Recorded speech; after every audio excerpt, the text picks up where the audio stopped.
Hi guys, I ran across this beautiful clip from the Tick-Borne Disease Working Group November 2020 meeting, and I wanted to share this clip with you because it lets us begin talking about how the working group is manipulated by the feds and the few of the public members they put on the working group to control the vote.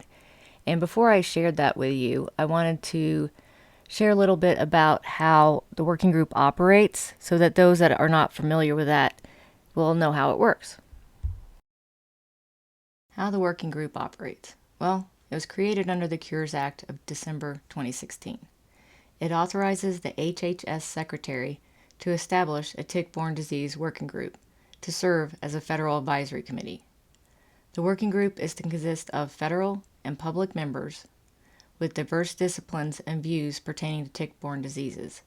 Note, that does not say that they can or should be bought and paid for by Big Pharma and those with a past to hide.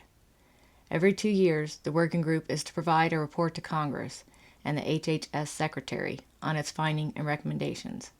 The working group responsibilities include a review of ongoing research and resulting advances, federal research efforts, and an identification of research gaps. So each working group works over a 2-year period. Their end work product is that report to Congress. And that's what we want, Congress to learn the truth about Lyme medicine and then fix it. So, how the working group creates the report to Congress. To write the report, first the full working group, that's 14 members, they meet and then they break off into subcommittees. The 14 working group members become the leads and co-leads of the subcommittees. Each subcommittee is matched to one of the chapters in the report to Congress. Here's a list of the subcommittees, thus the report to Congress chapters from the 2019-2020 working group.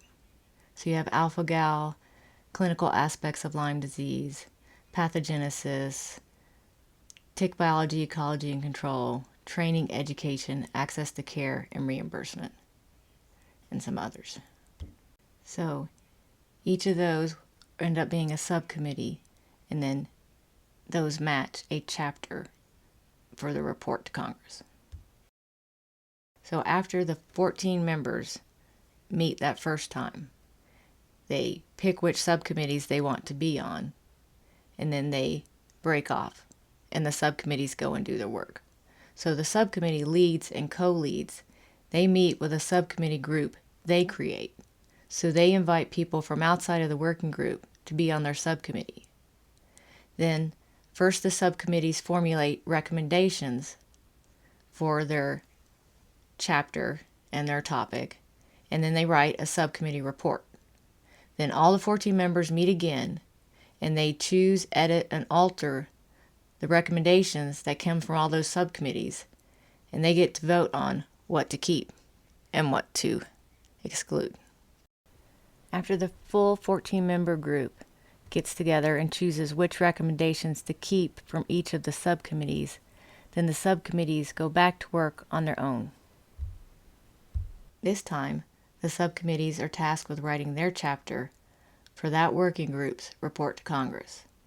The content of the chapter is to come from the subcommittee's report that they wrote when they came up with recommendations for their chapter.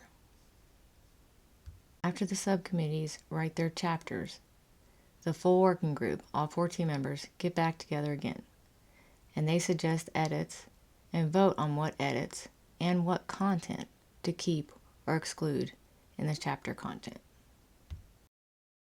So some issues with the subcommittee stuff. First issue, the subcommittee members are chosen by the leads and co-leads. In the dark, no transparency, and no patient input at all, which could work out for us if the leads are true advocates or feds with no agenda. Do such feds exist? And the subcommittee work itself is not at all transparent either. We have no idea what goes into their deciding on the recommendations they bring forward or the chapter content they choose. And second issue, the full working group, all 14 members, vote on what recommendations make it to the report to Congress and exactly what those recommendations look like. Then the full working group vote on what chapter content makes it to the report to Congress and exactly what that chapter content will be. So let's look at who is making these decisions and casting these votes. So who's making these choices and edits and votes? Let's look at that. The full working group consists of 14 members. That's 7 federal members from federal agencies and 7 public members. The public members are chosen by the federal members. The federal members submit names to the HHS Secretary and Assistant Secretary, who then choose the 7 public members from the list of Fed submitted names. And we never learn if there were only 7 names given to the HHS leadership, or 8, or how many. Was there any choice? And if there was choice, the choices they've been making for the last 3 panels, it has not been to our benefit. And I don't think that's by accident. The selection of the public members, those 7 public votes, is a huge issue. Who determines if the working group vote will be a fair 7-7 or not? We are never told who the federal members put on their public member list that they gave the HHS leaders. We aren't told in advance who the HHS leaders have selected from that Fed list who will be serving as the public members. We're not told at all, or we're not told until after they've announced who the public members are. And by then, we've learned they won't change the public members. Well, not for us anyway. When the working group federal members and the HHS leaders select known anti-long Lymers that are very pro-CDC test, very against treating with antibiotics for more than 2 weeks, people known to have pushed Lyme misinformation for years, even decades, the vote will end up being 8-6, even if they just get 1 troll in. Let's take a look at how this troll selection and placement works. For the 2019 working group, patients learned just prior to the first meeting of the year that Gene Shapiro may be chosen to serve as a public member. Given he is known to have worked against Lyme patients' interests and against Lyme medicines finally evolving for decades, and to still be at it, 38,000 patients asked he not be made a public member. We were ignored. 38,000. How many does it take? For all 3 working groups now, that's the 2017, 2019, and now 2021 working groups, the Feds have chosen a despised public member, one known to work against patients and who deny that long Lyme exists, one to vote with the Feds. First they chose Wormser, then Shapiro, and this year they've chosen Sood. So Shapiro was the troll controlling the working group vote in 2020 when the meeting in this clip took place. Shapiro was the troll in 2020, but the working group Feds and HHS leaders ensure the working group vote will always be 7 Feds plus their anti-Lyme truth troll or trolls against 5 or 6 advocates. It will never be 7-7. They ensure that. Another thing to note, the federal members of the working group, they can't vote in any way except how their agencies have them vote. We've heard a couple of the federal working group members, the ones that need to say it, say, I feel badly for those suffering, but they have to vote as their agencies require. That's the giant but in the room. Federal members, they've admitted this. It's no secret. So when a federal member who is representing the CDC, NIH, or another agency with a vested interest in not costing Big Pharma what they make off misdiagnosed Lyme, or not disclosing past agency or personnel or leaders' deeds, says they feel for patients, but they follow that but up with, but our experts disagree.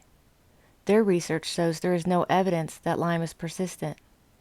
and that any more than a short course of antibiotics isn't helpful, it's dangerous, and that the CDC Lyme disease test works. The 2020 quote from the working group CDC representative was, "Our Lyme disease test works because it tells us what we expect it to."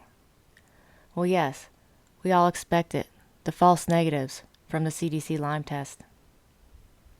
We've been claiming these things for years. They are still using their same tactics.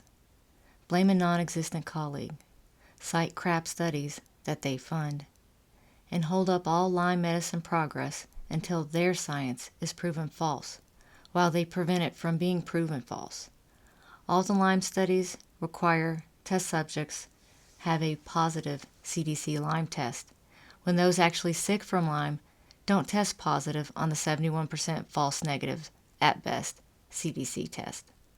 They don't and won't be studying the Lyme experience of those who Lyme makes very sick and disabled. Continuing to make these false claims, that is their job. Now that we've looked into how the working group operates, who the 14 members are, the 7 federal members, whose job it is to keep Lyme medicine from evolving and past deeds covered up. Note the CDC and NIH working group reps, they do not change from group to group. Neither does their agenda. The same guys from the CDC and NIH have been in the 2017, 2019, and now 2021 working groups. And we've also looked at who at least one of the public members are, chosen by the Feds and HHS leaders to control the working group vote. Now that we reviewed the working group process, where the federal members plus the public member they placed on the working group to control the vote first choose and alter the subcommittee recommendations they want in the report to Congress, and then they choose and alter what chapter content they want in the report to Congress. Now that we've looked at what goes into the working group process and how the members are chosen to control the working group vote and what gets into the report to Congress, let's finally take a look at that beautiful video clip from the November 2020 working group meeting. In this video clip, we'll see the Subcommittee for the Clinician and Public Education and Patient Access to Care having to bring yet another revised chapter to the full working group. The subcommittee has seen more revision and suggested edits than any other subcommittee ever has. Up to this point, November 2020, the federal members, with their public member votes, which was Shapiro and co-chair Walker in 2020, they had successfully altered or removed the chapter recommendations they did not want for all subcommittees, and they had successfully determined the content from the other subcommittees' chapters. For this chapter, they had pushed out completing the edit and review process until the very end, the looming report deadline. They were out of time. The subcommittee's Lyme advocates and one federal member, not from the CDC or NIH, refused to be manipulated and bullied any longer. The subcommittee involved in the following clip is the Clinician and Public Education and Patient Access to Care Subcommittee. The subcommittee members speaking for us is one federal member, Scott Cooper, not a representative of the CDC or the NIH, and 2 public members, Pat Smith of Lyme Disease Association and Sam Donta, a practicing Lyme literate physician. The heated and oddly emotionally attached antagonistic voice heard at first and throughout much of the clip is that of co-chair David Walker, clearly supportive of the federal agenda of excluding any mention of chronic or persistent Lyme. Gene Shapiro was not the only controlling public vote the Feds put onto the working group in 2019. The first half of the working group work, the CDC rep had the subcommittee recommendations gutted. Second half of the working group's work, Shapiro and Walker went to work gutting the chapter content. Throughout the clip, you'll hear Walker and Shapiro upset and trying to do their job, keep long Lyme out of the report to Congress. The CDC and NIH reps try to help them on occasion, but it seems it's Walker and Shapiro's job at this point. Now here we go. Let's watch the video clip. Now keep in mind, just when you think things are starting to settle down, they start back up. Our next agenda item is to review Chapter 7, which is, the authors are Pat Smith and Scott Cooper. We enter into the video where the group has just looked at one straightforward, acceptable edit. Then things begin to get interesting. Percentage of Lyme disease cases. It'll improve your argument. Right. It would. With that, it would be with the 13%. I mean, this table also, I think we can look at it in terms of just the overall percentage of Lyme out of all reported tick-borne disease cases. But we'll work out the language to that. Yeah, I'm not quite sure. I'm assuming I wrote it that way, which was not my intention because it doesn't really match up with that chart the way it was supposed to. So yeah, we'll take care of that. The next one, I think, again, David, you had the comment. I think, at this point, I feel like we're just, treading over the same ground here with a lot of these comments that, we've gone over this, and it's, I think from our public comments, people evidence that, we're just really, particularly this chapter, it's like we're going over this stuff with a fine-tooth comb when I thought this was settled already.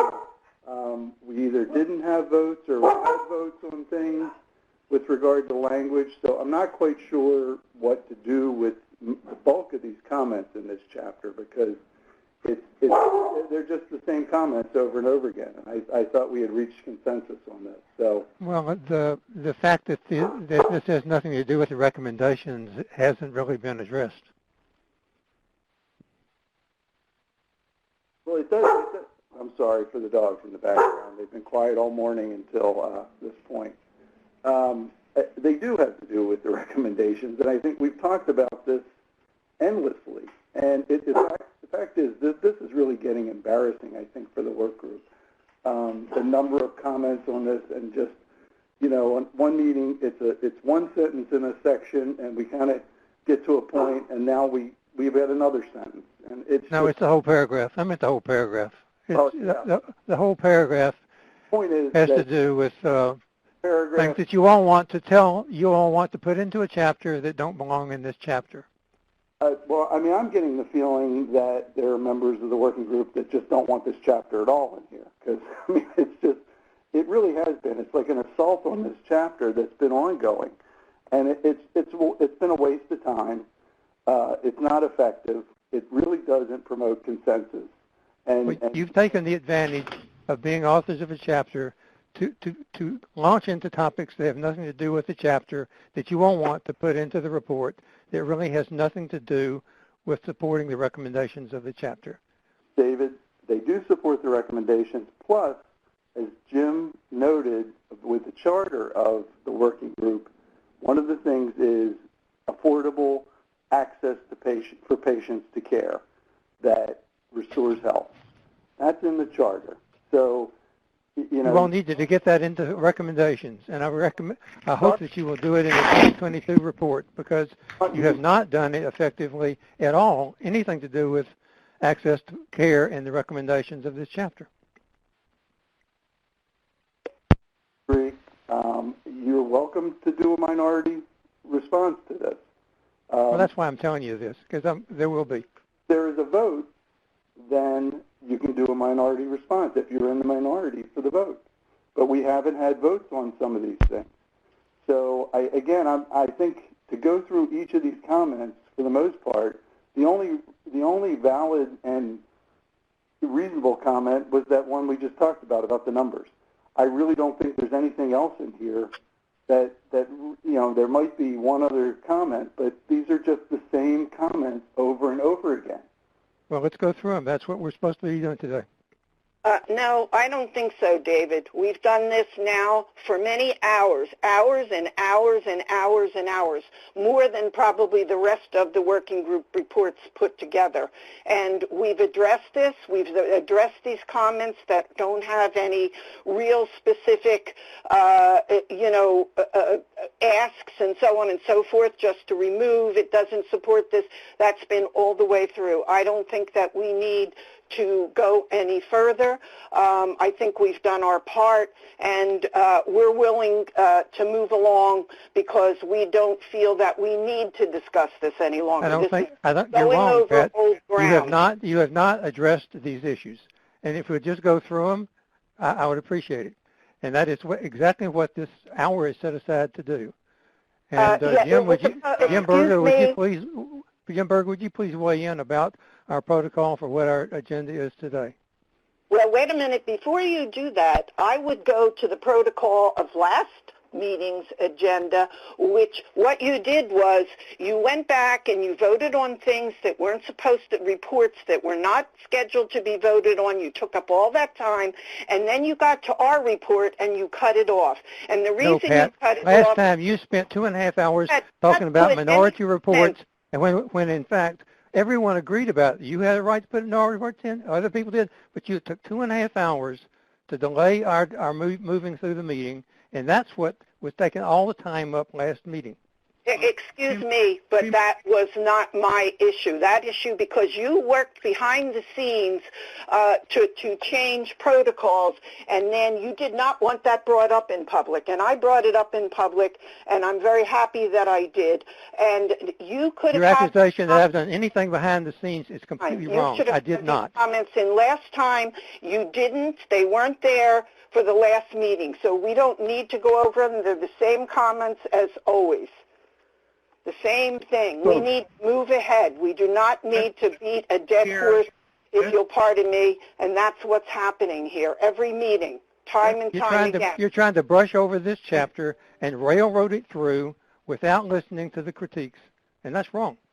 That's not what this is about. Railroading hardly describes the process.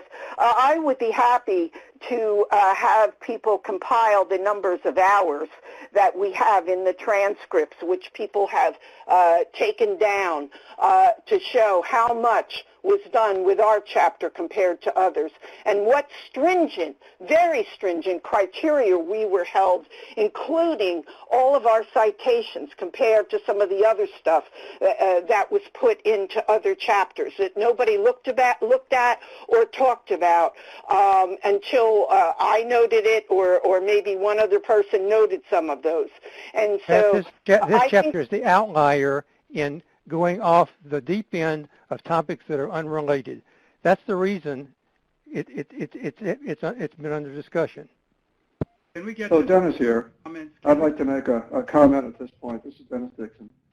So I think what we're looking at is a fundamental difference of opinion on the overall chapter. And I agree that further discussion of individual comments is not going to get us any further. I think we've had ample communication. Differences of opinion have been expressed, and yet we have not come to a consensus. So I think we're at the point of needing to vote on the overall chapter, because it's not individual comments, it's the overall sum of the balance of the chapter. And I feel that there is not an overall balance of the chapter, and I am uncomfortable on the lack of balance and the misrepresentation or the depiction, I'll just leave it at the depiction of the clinical trials from NIH overall. For example, they're listed as 3 grants, and in fact, there's 4 trials, 2 of which were done by contract under the Klempner publication, and 2 additional trials done under grant, which were by Fallon and Krupp. So there's those details, but it's the overall focus on the minority findings of those studies rather than the overall preponderance of evidence that additional antimicrobial therapy does not provide additional benefit, shown in the 4 U.S. papers and the European paper. Add to that the overall depiction of ILADs versus IDSA, and I think that's a good way to characterize the differences of opinion. And so I'm just not comfortable with the way it is written as such. And I think maybe what we need to do is call it to a vote and see how many people feel that way and how far apart we are before wasting additional time on individual comments which aren't really the point. Well, I would say, Dennis, you know what? Thank you for your honesty, in quotes, and I know you're espousing what the party line is, and that is the problem. The party line for 46 years has been, let's bury the patients. I have never, and I've worked for 36 years as an advocate for people with chronic Lyme and for other tick-borne diseases, and I have never in my life seen the hatred or felt the hatred that I've heard from some people in this group over providing information that is totally verifiable. We have sources coming up to wazoo, but they don't. You don't want to accept them. David doesn't want to accept them. Shapiro doesn't want to accept them. I don't know who else doesn't want to accept them. Nobody else gets the same scrutiny. This group was willing to accept a 1904 piece of citation in this report, but we have citations coming up from the best institutions over many years, and you don't want to accept it. Nobody said here, and you wouldn't allow it to be said. It was said in the first working group, but no, you can't say chronic or persistent Lyme exists. Well, you know what? I think that the community is tired of it, and with other kinds of things are going to happen because this working group, and I'm not saying this to everyone here because most of you have been very, I believe, cooperative in working and trying to get to a bottom line. But some of you have not, and now we get to the 11th hour, and what a surprise. You want to deep six the report, the only report that addresses what happens with patients. And I'm sorry that you think that the NIH is sacrosanct. You think it's so sacrosanct that the bodies of people that were charged with doing research and talking about what research should be done were not even willing to take in chronic Lyme research. That's why we couldn't get it done. That's why we couldn't get it published, and so on and so forth, and that's happened for years. And so you're not sacrosanct. The NIH is not sacrosanct. And I happen to think that we have to do something for the hundreds and thousands and now millions of people over the years that have been affected. And the government doesn't want to do anything about it. And so I don't know why you're sitting at this table if you don't want to do something. We've compromised plenty. We've removed tons of stuff. And we've compromised the fact that Lyme is the most prevalent tick-borne disease. And it's affecting the most people, and not only that, it's more people who are not able to get treated because the government doesn't want to recognize they're sick. You want to send them all to psychiatrists. I've had people that I know personally that have been put in psych institutions and weren't able to be treated and had grave difficulty to get out and be treated for Lyme, and they got better. And this includes children. Well, I'm sick of it. I saw a floor full of children seizing in the 90s from Lyme disease in a hospital. What did the hospital do? They had the audacity. When these people had remissions, call them what you will, from these seizures, they took videotapes of the kids talking and said these kids were faking.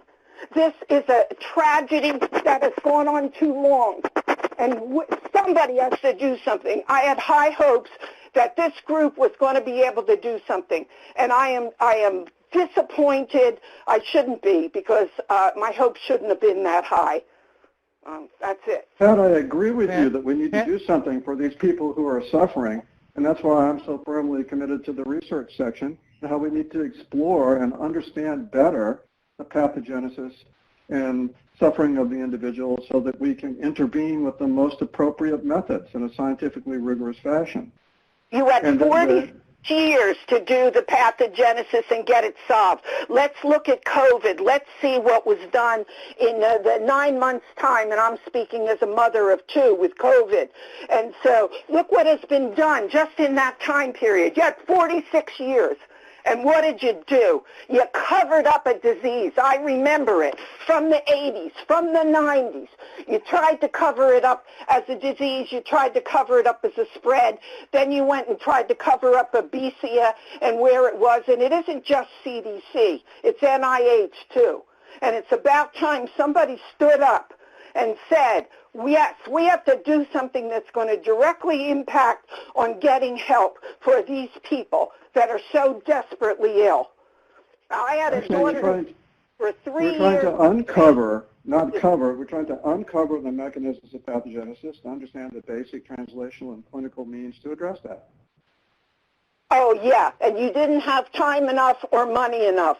I saw the inventories. I know what you did. I know what you should have done, but no, that wasn't done. And I only saw a couple of years of those inventories. And so you're never getting to the bottom line. And people said it this morning. Where is the help for the patient? There is none. And now you want to remove their chapter.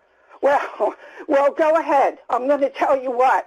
We're going to, we're going to do things with Congress that this group cannot do because it's obvious some of you don't want to do it. And again, please, the other people in the group, and you know who you are, I'm not speaking to you right now.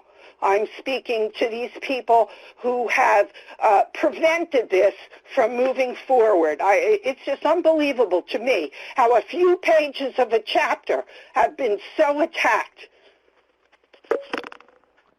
But Pat, I believe that the survey that you did in there really is exemplary of a group of people, thousands of people that you've surveyed who are suffering, and they definitely need to be helped, and we don't really know what's wrong with them. The problem is that they're self-reported saying that they believe they have persistent Lyme disease. If you had listened to the prior meetings, David, you would have heard. The criteria don't meet they really don't. They just say they've had Lyme disease, and the high rates of co-infection with respiratory illnesses like mycoplasma and cat-transmitted illness like Bartonellosis really indicates that there's something else going on. And these people definitely do need help, but the help may not be Lyme disease, and if it is Lyme disease, we need to understand how, like Dennis Dixon has just said. And your portrayal that I don't care is entirely wrong. David, we discussed this patient registry. The patient registry, those people in that registry were asked if they had a doctor diagnosis, and if they did not, they were removed from the registry. There are tons of patient registries, and you just want to pick on this one because it doesn't meet your needs. This is typical. You want to take evidence, the evidence that you want to show that this isn't there, but the rest of the patient registries of the world that the NIH has or that the CDC has or other agencies or other respected institutions have, you don't come out and say anything about those. Those registries are used everywhere. You only care because this one shows the true extent of problems across the United States and across the world. And you've had 46 years to do the research to come up with what is wrong with these people if this isn't what they have. And you know what? Not only haven't you done it, you've relied on mainstream medicine, which says they can't get more treatment in any way, shape, or form. They're not permitted. They're told to go to a psychiatrist, even alternative medicines and so on and so forth. Said, nope, forget it. You can't have them. We don't recommend that. Well, you know what? That is unconscionable, totally unconscionable. I move that this chapter be accepted with possible minor revisions. So, Sam, would you be willing to break that into two sections, one on the recommendations and two on the content of the chapter? No, he can't because we've already voted on the recommendations. But that's part of the chapter, David. So unless we want to hear, and it's part of the discussion from other members of the working group, my motion stands that we we move to accept Chapter 7 into the report. I second that. I'd like to make just a few comments based on the statements that have been made. I think it is fully acceptable to express frustration that at this point in time, there seems to be, like, I don't know if the right word is new, but I think it's fully understandable to express frustration that we've gone through months and months of well-defined process to point to the opportunity where people can express in the share drive and in the public meetings when they did not like certain sections, when they did not like certain areas, and have the opportunity for dialogue and opportunity to make suggestions for changes, et cetera, et cetera. So here we are at the 11th hour, and I agree with that statement that this is not the time to start bringing up all over again if you don't like something, like, and try to say, okay, now you don't like something almost from scratch. This is not that time.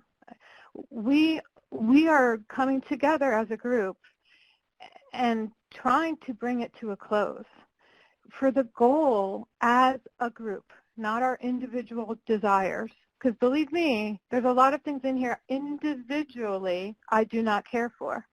But that's not my job. I wasn't, quote unquote, hired, and that's not the right word, but I wasn't hired to bring my personal things in here. I was brought in to use my personal background and personal experience, et cetera, but I brought in as a group, as a working group member collectively to serve the objectives as a working group. So now as a working group at this 11th hour, we're supposed to compromise and decide what we want to represent. And guess what? We have that opportunity for the minority report. If we vote something down, we can choose to still put a minority report forward. So I think we just have to agree to the process. We have an hour for this chapter, and we've probably dug into a lot of it already. With that said, this is also not the time to go back to 25, 30, 40, whatever years of history of what has happened in the past. We don't have time for that. And it's painful history. And okay, everybody understands that, but we can't drudge all that up. We don't have time for that. And it doesn't serve us. This is a meeting. This is a meeting. This is not a documentary. I think we need to be clear on the outcome, too. Hold on. I'm sorry, one moment, please. We need to come together, okay? We are going to put forward a vote. There's a motion on the table. If you don't like that motion, then we'll move to the next motion. But we need to come together. We need to come together and serve the purpose of this chapter. You, all of you, everyone had an opportunity, months and months of opportunity to take the sections you like, to put in your comments, to decide on what you wanted in this chapter. And now's your opportunity to either vote it through or make some minor suggestions on different sections. This is it. This is the last meeting. The next meeting is the icing on the cake. Please. Could I make a statement about the outcome? Because I want to be Thank sure you, we're yeah. all clear on what the vote means. So my understanding is that we vote yes or no on including the chapter. The chapter won't disappear and we won't have no Chapter 7.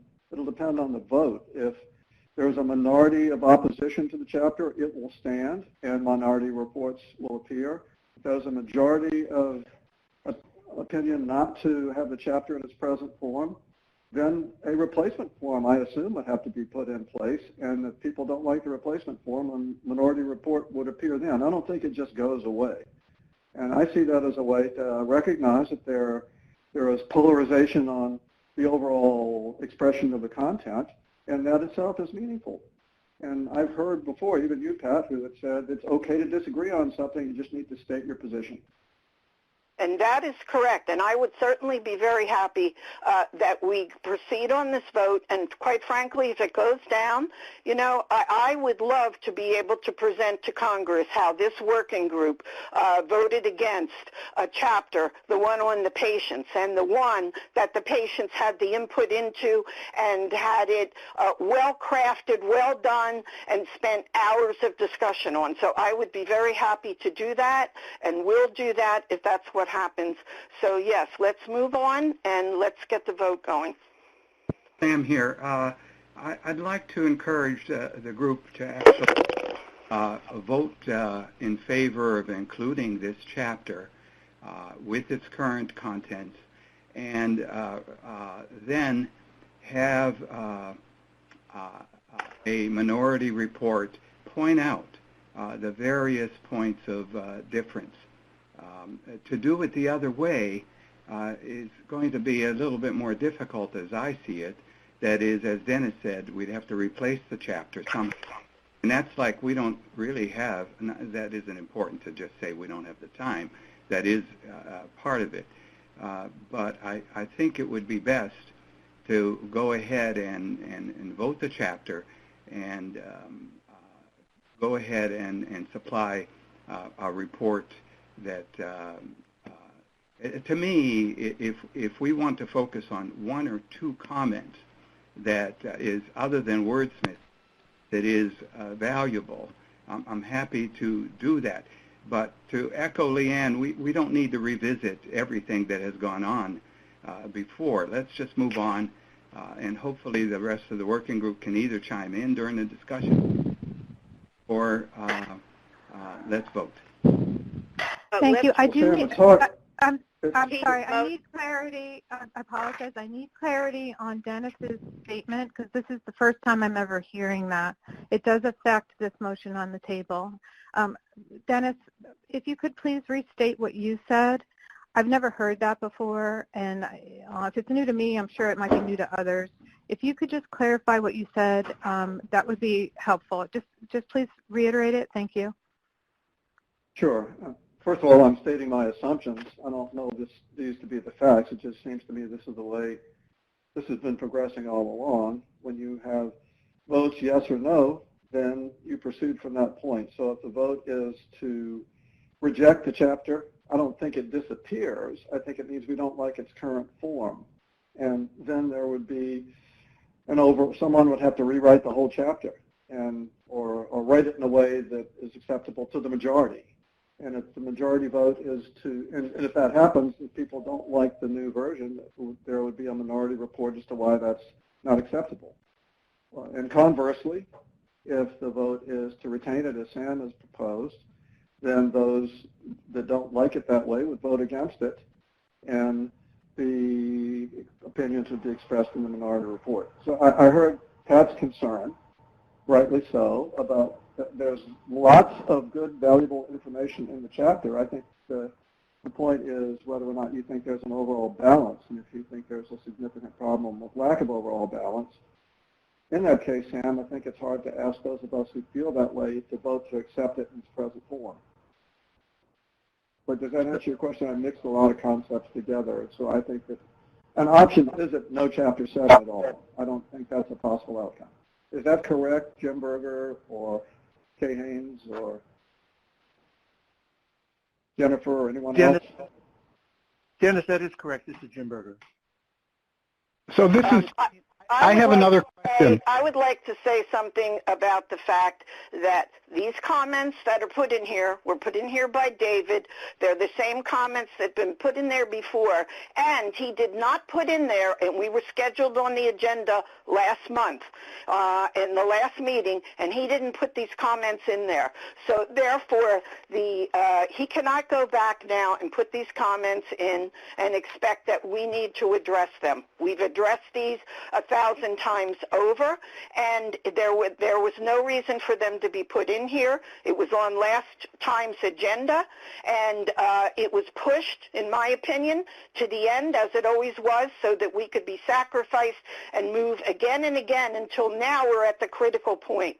And about this chapter and whether it will stand or not. I mean, this is ludicrous to me, and I would like, and at this point, I call the vote. Okay. So, first of all, I'm not ready for that. There needs to be discussion on this. This is a very important decision. Okay, and we need, all of us, we need to pay attention to our tone. We're trying to calm this down. We're not trying to make it more caustic, okay? This is important, and everybody's trying to make this work. We're not trying to make it not work. So let's pay attention to our tone. And it also is about respect. Here's what's important about this decision, okay? I'm trying to understand what Dennis brought up because it's news to me. I don't understand, if someone could explain this to me, I don't understand how I understand there's a motion on the table, but what does it serve to start over and writing a whole new chapter, which would present all new opportunities for disagreement, okay? At the 11th hour, when we can't even come to agreement on this chapter. When the process is, we've had months to come to agreement on this chapter, and we don't agree. It's a chapter that presents many opportunities for disagreement. Therefore, the solution is, if you don't agree, present in your vote as a minority on either the whole chapter or your vote on certain sections, and provide a minority report.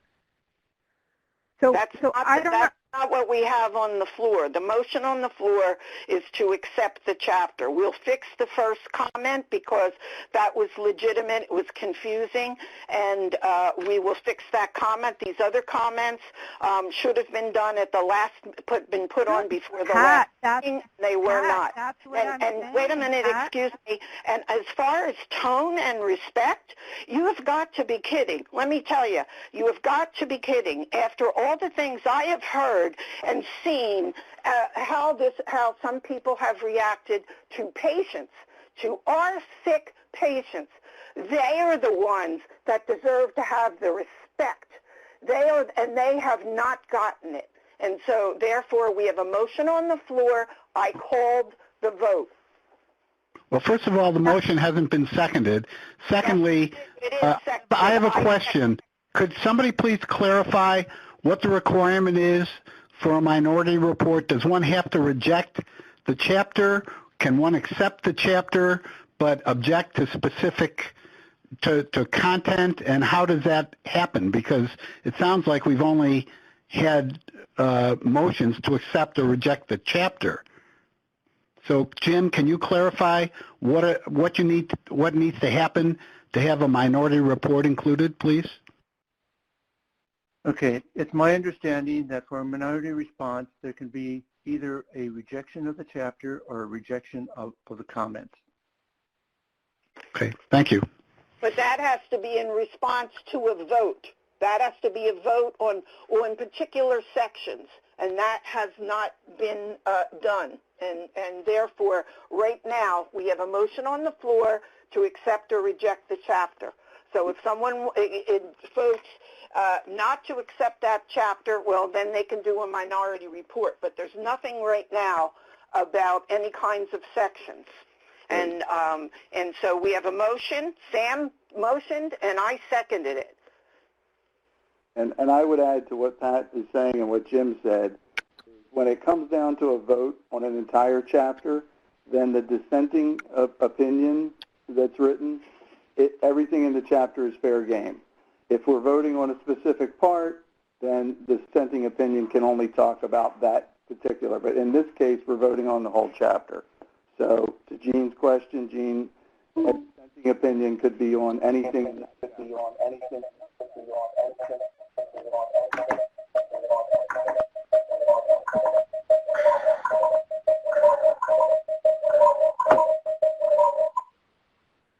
We lost you there, Coop. We lost you there, Coop, and that would be an important comment if it's possible for you to restate that. So can you hear me now? Yes. Okay. So what I was saying is, in this case where we're voting on the entire chapter, whatever way the vote comes out, if you're someone who's dissented in the majority, from the majority, for the entire chapter, your opinion that's written can cover that entire chapter. If we were voting on a specific section, that would be different. The opinion would have to stick to that if you were in the minority. But in this case, that's not relevant because the motion by Sam and seconded by Pat was the entirety, except the entire chapter as is, other than that first one we talked about with the numbers and percentages, which we will correct. I think where the confusion is... I almost wish the chapter could depict a point-counterpoint. I mean, everyone knows there's polarization on this topic and there's strong feelings on either side. So acknowledging that is okay. And if there's a balanced depiction of the two different approaches in general, that would seem to be a service to the community and to Congress. Yeah, this has been, I couldn't agree with Dennis more. I mean, certainly CDC's clearly supportive of the recommendations, and I mean, honestly, I'm not so much against what's written here. I think it's what's not here, and I think it's the whole idea of showing the balance. I mean, I'm fine with registry data, but I think that, David makes a good point, and we just should point out the limitations of registry data, and we should, but, there's truly a point and counterpoint to this, and this is the dilemma in which we live, and we need to work out a way to answer these questions and resolve it. But I think the way the chapter's written, and Leanne, to your point, I don't think that it's fair to say that these were 11th hour comments. It was something that was brought up very, very, very, very early on, and I think in support, of those who've been outspoken about this, that the balance just has not been put in there. In that sense, the comments have never adequately been addressed. Again, I'm supportive. I think what's in here is good, and this is an incredibly important chapter, and it doesn't need to be deleted or even rewritten. It just needs to be balanced with the other side of some of these issues. That, to me, is really the issue at debate here. I think that's fair. Sorry, Pat, I just want to finish my statement. I just wanted to add to what Ben said. All I'm saying is that what you just said, Ben, is a great point that we should have just had in the comments. Like, you know what I mean? So that when we kind of better knew where we stood.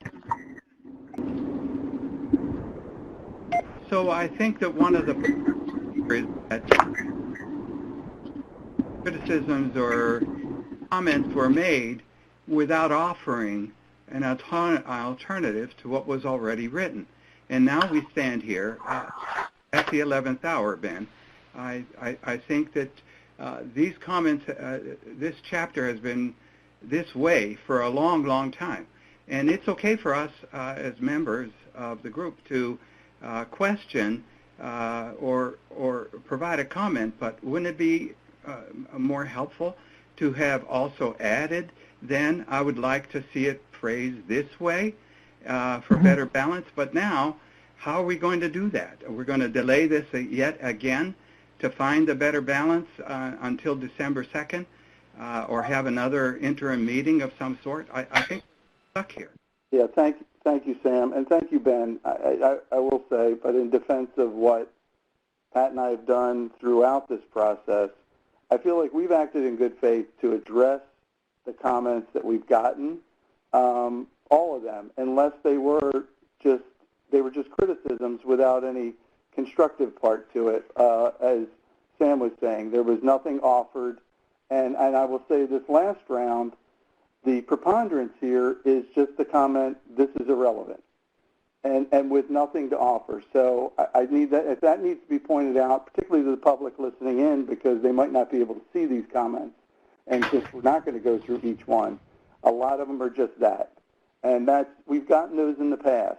And there's not a whole lot you can do, but we've addressed even those in the past, to explain why it's not irrelevant. So I think, yeah, we're at really a point here. We've acted in good faith. We've tried to respond and work together, but I think we are at the point where Sam put the motion, Pat seconded it, to either accept the chapter as it is, other than that one area, or, to not accept it. And then we'll proceed from there. So, Coop, just a point here on trying to flesh out what's meant by balance versus why didn't you bring up individual comments. The overall tone of an entire page is hard to fix with one or two comments. So if you just focus on the text about the NIH trials and include the European trials, which were even bigger and did the same thing, you see such things as comments about the poor design. You see inconsistencies in results. You see controversies. So the results are rather consistent. I think the disparity is in the interpretation of the results. So if you look at the very fine European trial done by Bart-Jan Kohlberg and his colleagues, and I've known Bart since the early 90s when he came into infectious diseases and oncology with the mycosis study group, a clinical trial network that I led for 15 years. He took on the challenge of Lyme because he noted previous randomized trials have not shown convincingly that prolonged antibiotic treatment has been beneficial to patients, which is, it's true. The trials have shown that that additional drugs are not beneficial, and yet there's controversy over interpreting that. So they decided to do another trial, and it had 3 arms, and they took people with defined criteria, and they gave them 2 weeks of ceftriaxone IV, and if they had persistent symptoms, they randomized them to 3 arms. And there was no difference between placebo and treatment in that group. So they summarized in the result, the overall preponderance of evidence is that there is no benefit from additional antimicrobial therapy. This is written almost the opposite, in that there is no data to show that additional therapy would not be beneficial, or that there are elements taken out of a secondary endpoint for one of a global score to show that that part of the global score improved at week 6 but not at week 12. So it's that overall feeling you have at reading the entire page that can't be fixed with a sentence here and a sentence there. And so that's just an example of how that pervades the chapter. Excuse me, Dennis, but I believe you were at most meetings, and if you weren't present, Sam Perdue was. And to give you both credit, you made the meetings. However, we discussed that issue very clearly and in response to those comments many, many months ago. And we said, no, we're not talking here. We're talking about U.S. trials. We're not talking about trials in other countries. We were very clear about it. We said it. We stated it. We made changes to that whole section, many, many rounds of changes to that whole section, and no one ever brought it up again. And now that you guys have pushed this till the 11th and a half hour, and now you want it rewritten again, and you want to bring up all that old stuff again. Well, sorry, Dennis, but we're not going to do that. We're not going to bring this up again. That was already discussed. You can go back and find it in the transcripts, and if that's the case, but it's there, and we're not going to do this again. And I call the question. We have a motion and a second on the floor. Another interpretation of that, Pat, is that the changes that were made did not have significant impact on the concerns that were registered. That is not true, because no other concerns were registered on that aspect after that. The only concerns that have been continuously registered are concerns that don't provide anything and just say that doesn't belong in the chapter. And so we've addressed everything and then some. And I have my conscience is not at all feeling anything about that, because I know we went above and beyond the call of duty to get this to a consensus state, and you know, and then to see now, here you are, and you're going to shoot it down. Well, please be my guest. Shoot it down, because I'm going to tell you, it's about time that this nation understood where its government stands on Lyme disease, in particular chronic and persistent, and those patients. I think they need to see it clearly. And believe me, this will drive it home. I'm perfectly fine to go with this. And we have a motion and a second on the floor. Let's do it. Pat, I have a question for you. Does your I'm not in a shared rush. decision-making section, is it trying to force physicians to offer ineffective, dangerous options to their patients? Oh, I disagree. David, you cannot make that kind of statement without more experience. And Dennis, you know, we've talked about the European trial, and it had a big fatal flaw, which was duration of treatment, a couple of others. So let's not presume that appropriate duration of treatment, which is the key to the critique of all of the existing trials. And whether that's correct or not remains to be seen, but needs to be supportive. We can't be dancing around that there's another cause when it's staring us in the face. Again, this goes on, and I guess if the chapter gets voted down by the working group, it gets voted down, and we'll have to take it from there, following Jim Berger's and Kay's and Jennifer's. I can't let it make the assumption, and that the rest of the working group that may not have as much experience with taking care of patients don't really know whether they need their alliance to go with one person or another. But I think the chapter, everybody agrees it's valuable, so let's put it in there and then critique it with your individual minority reports after the vote, or if it's voted down, then the minority report will have to go the other way. I want to address David's question.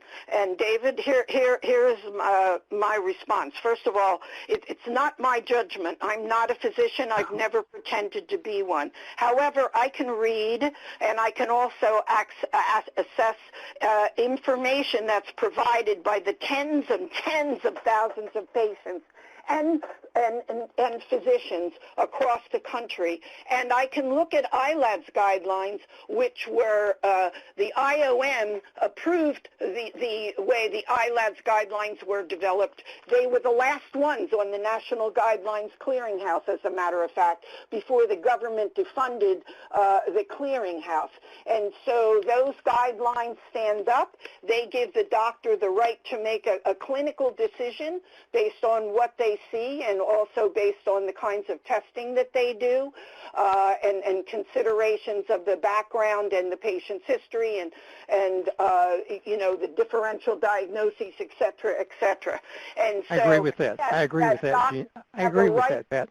And that is what our chapter talks about, basically, is that there are two sets of guidelines, and that there's clinical judgment should be permitted, because for heaven's sake, otherwise let's not bother sending those guys to med school, because what good is it if they're not allowed to use their clinical judgment, and they're basing that on guidelines that were on the National Guidelines Clearinghouse approved by AHRQ. What if their decision is it's dangerous and it's ineffective? Do they have to present the alternative treatment? Oh, David, what you're telling me I've been giving dangerous medications for years, successfully treating those patients. Sorry to hear you say that. Please, let's vote. Well, sorry, I have one more question on the procedure, Jim Berger. So if the vote is about the whole chapter, and hypothetically the whole chapter is voted through, but there are areas in the chapter that people seem to have disagreements with, let's say the whole chapter is voted through, is there then the opportunity for people to make motions on certain sections if they want to then supposedly go through with minority reports on certain sections? I'm confused on that procedure since it was established last time. So can you bring? It sounds counterintuitive to me, because if you vote it through, then it's voted through and it's approved. We're right. So that's why we need to make sure this is clear.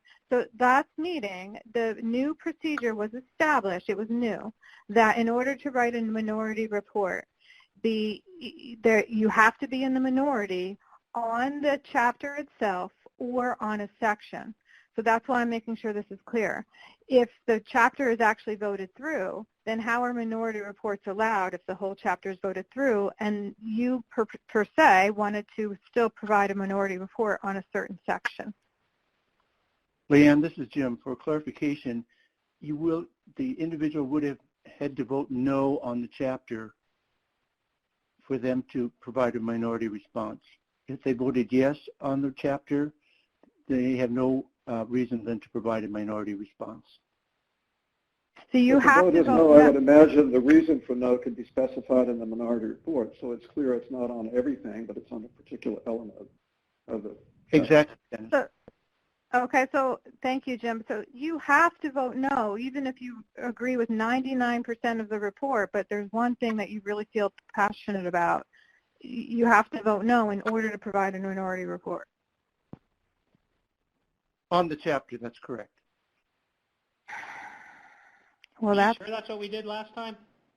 It seems like that's what we did, and talking about voting on a chapter and it shouldn't have been still done being able that to way. include It's their terrible. minority report, even if they agree with the chapter, they can still provide a minority opinion. No, not now, not based on what was set up last time. Now, if you agree with let's say, I agree with the whole chapter. I want the whole chapter to go through, but I want to provide I'm just saying hypothetically, I want to provide a minority report. Now I have to vote the chapter no.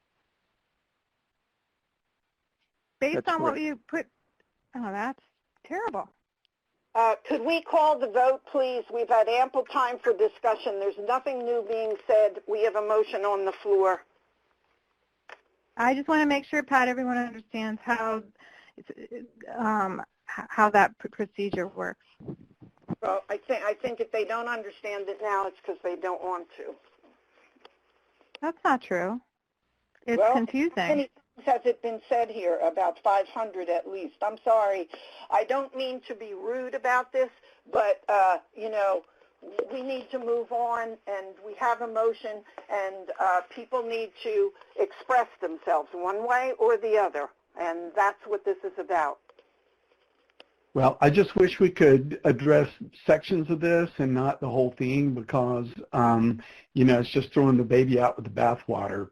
I think that, no offense, Ben, but the government long time threw out the baby in the bathwater, and those are our patients.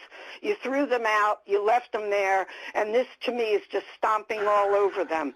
And so I don't think it could get much worse. That's and I've never spoken this way at anything I've sat on before in this manner. But I just feel like this is, it's so ludicrous. I can't imagine what the people are thinking out there, but I can be pretty sure of it. And it's disgraceful. It's absolutely disgraceful.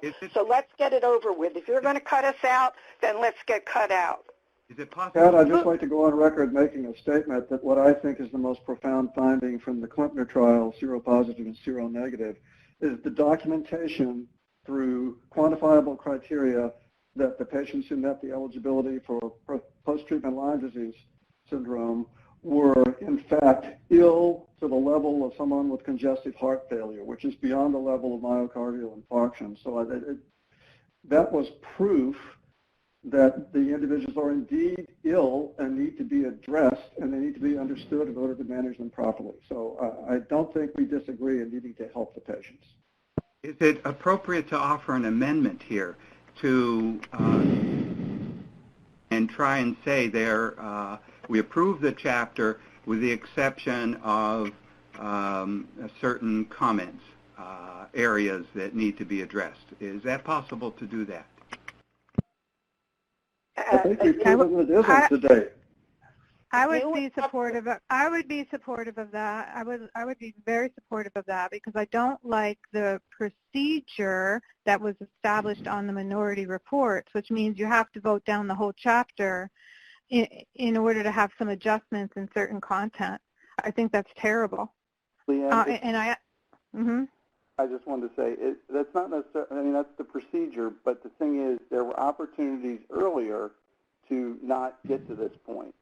We actually did have, I think, there were motions put forth on particular sections in previous meetings that actually didn't get seconded, so we didn't even go to a vote, which meant that there was no second person who thought those particular sections were worth voting on. So, yeah, unfortunately, we've gotten to this point where it isn't either or. And to address what Sam was saying, it may be possible. To me, it's not acceptable at this point. Well, I agree with you. I agree with you because I advocated about 15 minutes ago. I advocated not to make those changes, not to that we had all those months to put in our input. I advocated for that, and I was making sure that we didn't have to disrupt the process. However, last meeting was the meeting where this minority report thing was put into a new process, and so I don't believe it was clearly understood. And I'll be the first to admit I wasn't understanding it until now. Right in front of me, there's an understanding that you have to vote the whole chapter through without any room for a section to have a little bit of change if you don't agree with a certain little section that you want some change to. In other words, some editorial changes or here and there in order to vote the whole chapter through.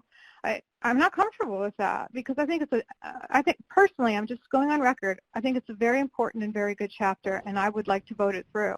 However, there are certain areas that I think need a little bit of changing. And now that I have to make a choice between one or the other, unfortunately, that's terrible. I don't want to have to not put the chapter through, and that's my personal statement, and I'm fine saying that on the record. And I understand how you feel, and I think that we have proven that heretofore we haven't been able to have those changes that we could agree upon. We had those changes. We made changes. They were not challenged at the next meeting. The problem is that there are those of you, and I don't know how many there are, and at this point I don't really care. You don't want to do this. You don't want to do this because you know that this is wrong. First of all, this is totally wrong what's being done, and it's all part and parcel. You keep saying this process was changed. This process wasn't changed. This was the process it always was. But you tried to alter it, and you did things that were not brought up to the public, and we discussed them. The 2 hours David talked about and blamed me for, they were because you couldn't make up your minds as to what to do about it. Well, here you are. My mind's been made up for, I don't know, at least now a half an hour, 35 minutes. Had the motion on the floor, and Scott and I, since we put our blood, sweat, and tears into this, we know where we're at. And where we're at is we want the vote on this and let people do as they feel in their hearts they have to do. Pat, there's something that is not accurate. Last meeting, up until that motion was put on the table about the minority reports, if someone wanted to vote a chapter through, they could still vote it through and still put a minority report through if there was a section that they wanted changed. That's what's different here. No, what was different was that behind the scenes, you people tried to, I don't know who you are because I still am unclear about that, made changes in the process and then declared those changes, but and we're like, what is this? What do you mean a person can not vote on this? I had 3 different responses on that issue. And so, no, what happened was, in public, I forced the issue of it being brought to a decision in public, that this is what the working group wants to do. And that's the way the working group voted.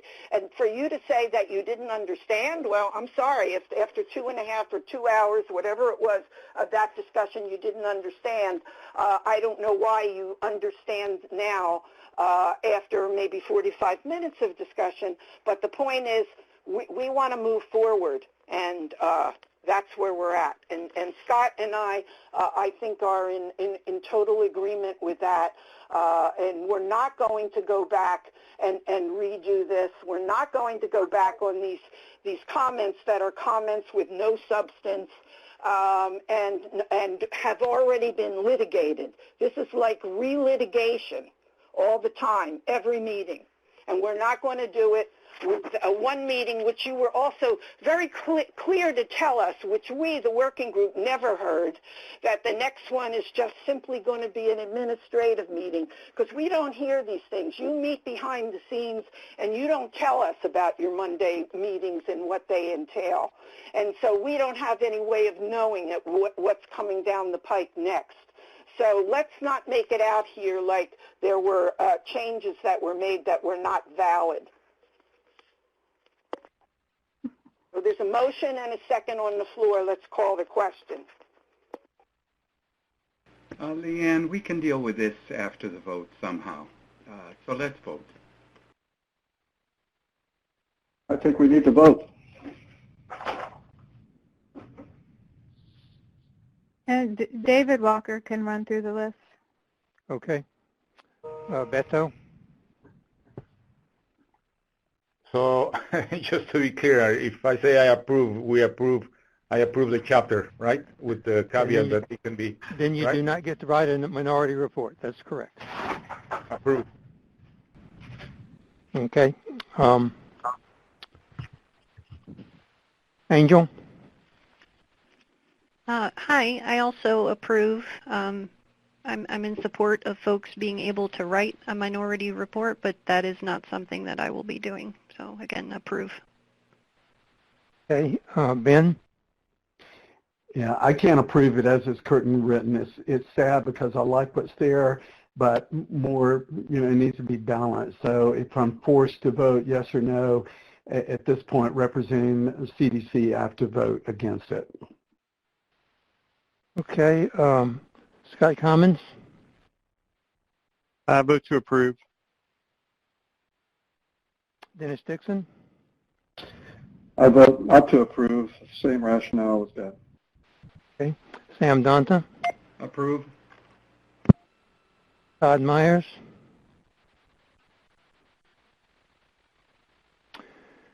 Kevin Macaluso? I'm still confused why we can't. We can't hear you. Individual comments, but that's not the point right now, so I can't approve it because that table, I wanted to just talk about that, so no, not in its current form. Okay. Todd Myers again. Yeah, sorry, I was on, couldn't get off of mute.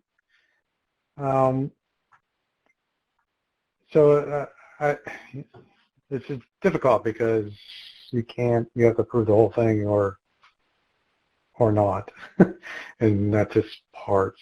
So it doesn't seem like we have consensus, and I would like that we'd have consensus so we can go forward as a unified group. So I'm going to vote no on this chapter. Gene? No. Pat Smith? Yes. Keith States? So I'm going to vote to approve with the understanding that others are going to pursue a minority response. I understand that we are not going to reach consensus in the current state, but I encourage others like Dr. Beard and others that have kind of voiced their concerns with regards to having the moderate tone and having all voices heard, that can be amenably done through the response process. Okay, Leanne? Yes. So I've made a lot of statements, and the working group members have heard. And I want to particularly thank some of the working group members for their personal insults and for trying to undermine my integrity. I really appreciate that. Obviously, you don't know me, so thank you for that. With that said, I'm looking for the greater good of the report, and I believe that this is a very important chapter, although I will be clear to say that this is not the only chapter supporting patients. The entire report is supporting patients. The entire report. Not this one, not only this one. Because of that, because I believe that the majority of this content is crucial to be represented in front of Congress, I am voting this chapter through.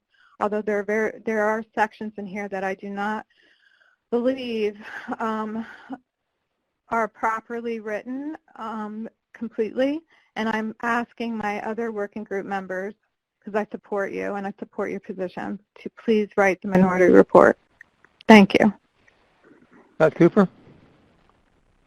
I vote yes to accept the chapter. Thank you. And my vote is no.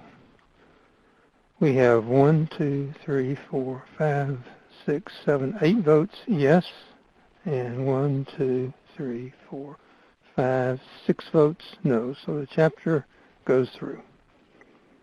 And I do believe there will be some minority reports. I just need to ask one question. What was Beto's vote? He kind of faded out and I didn't hear it. I recorded it as a yes. You said yes, Beto? Yes. Thank you. Correct. After all that, the 2019 Chapter 7, Clinician and Public Education and Patient Access to Care passes, unadulterated any more than the primary Feds and Walker and Shapiro had already accomplished. So despite the federal members and HHS leaders' manipulations, this time a vote for us passes 8-5. It passes with the remaining Lyme truths left in it. Some non-CDC and non-NIH Feds did not back the agency agenda. Most of those supporting Feds, they're not in this current working group. For the current working group, the federal members and HHS leaders replaced Shapiro with Sood, so they have the vote 8-6. They also put on an ALDF advisor onto the working group in another public vote. Not only are the Feds in control of the current working group vote, the working group includes the exact same CDC and NIH reps that said they are there to represent their agencies and their agency's agenda. The CDC, NIH, and HHS working group Lyme agenda, in their own words, one that Sood has already begun to help them push through. This agenda includes the following. Experts have shown Lyme is not persistent, that studies have shown antibiotics beyond 2 weeks is not helpful, and it's dangerous, that CDC testing works because it tells them what they expect, that educating doctors about long Lyme will confuse them, that acute Lyme is what matters because there are more of them, they matter more, and it's less controversial. We must have our Lyme advocates and our entire Lyme community challenge that federal Lyme agenda. The good working group members can't win against the stacked vote without us backing them up, loudly. Getting loud is exactly what we are going to do. Join us. We need each and every one of us. We are many, and as many, we have a great amount of power when we apply that power.